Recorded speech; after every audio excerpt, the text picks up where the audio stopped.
Давайте так. Мы все прекрасно помним, как бустер хуярил прилепленный к тачке.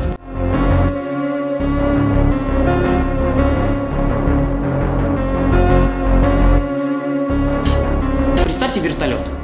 Вертолет, у которого есть дно, и нужно человека прилепить к дну и взлететь на 2 километра в высоту. 85 раз!